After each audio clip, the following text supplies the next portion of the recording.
The Lord be with you. And with your spirit. A reading from the Holy Gospel according to Saint Luke. Glory to you, O Lord. Jesus addressed this parable to the Pharisees and scribes. What man among you, having 100 sheep and losing one of them, would not leave the 99 in the desert and go after the lost one until he finds it?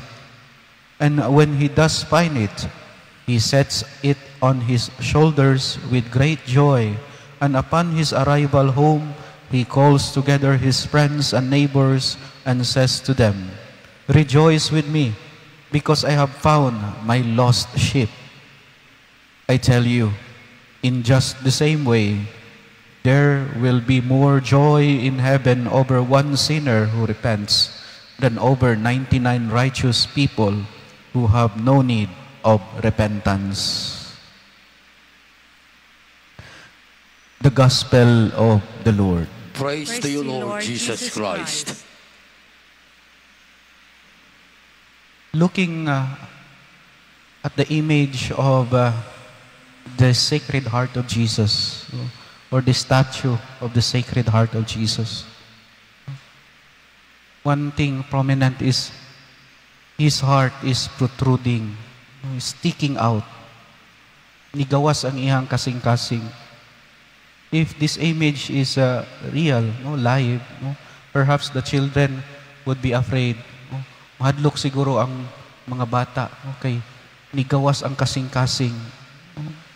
But this is the portrayal of the artist, emphasizing his heart. A heart that is sacred. It is scarred, wounded, but it does not afraid. It does not afraid to be hurt. The heart of Jesus is protruding, sticking out. Maybe it reminds us that the love of God comes first. Naguna ang ihang paghigugma, naguna ang ihang kasing-kasing. Wala maguna ang iyahang huna-huna, wala maguna ang iyahang kumo, no? Wala maguna ang iyahang bulsa, kwarta, no? But his heart, no, ay naguna. Reminds us how kind, merciful, and compassionate our God is. Diba? Our experience as human beings, no? Usahay atong mawa ang atong pagkamaluluyon, no?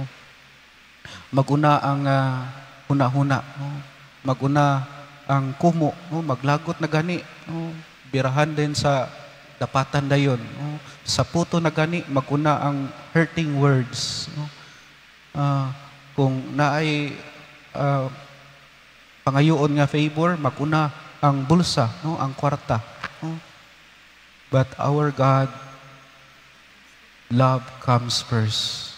No? Maguna ang kasing-kasing. Because it is better to be kind than to be righteous. Pwede man nga sakto ka, sakto ang tao, bright siya, intellectual. But then, walay kasing-kasing. No? Kusog mang insulto. No? Kusog mo look down. No? Walay kasing-kasing. In the Gospel, the heart of the Good Shepherd, the Sacred Heart of Jesus, seeks to find the lost sheep. Gipangita niya ang nawala nga karnero. Iya ang gibiyaan ang 99 just to look for that one lost sheep.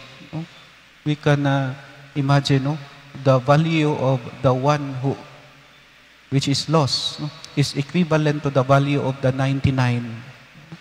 Parehas sa value ang usa sa 99 kay iya mang gibiyaan. But this is the heart of Jesus. Each of us is so valuable for Him. Dili siya gusto nga mahimulag ta o mawala ta sa atong dalan. The heart of Jesus is scarred, wounded. But it is not scared. No? Wala mahadlok na masakitan. No? Ingon ana siguro na kung mag-una gani imong kasing-kasing, vulnerable ka, no? Dali ra masakitan. No? But even then, no? The heart of Jesus is wounded, scarred, but it is not afraid to be wounded, to be hurt. Look at, no, kasagaran na to, no, kung masakitan na, no, kasagaran ang kasinatian sa tao kung masakitan na gani mundang man sa paghigugma, no. Kung naay magluib, someone who is unfaithful, a spouse perhaps betrayed his wife or his husband, no, that spouse will stop loving. No. But look at Jesus. When Judas betrayed him, when Peter denied him 3 times, he does not stop loving. No? Padayon gyapon siya sa paghigugma. Even it was hurtful, no?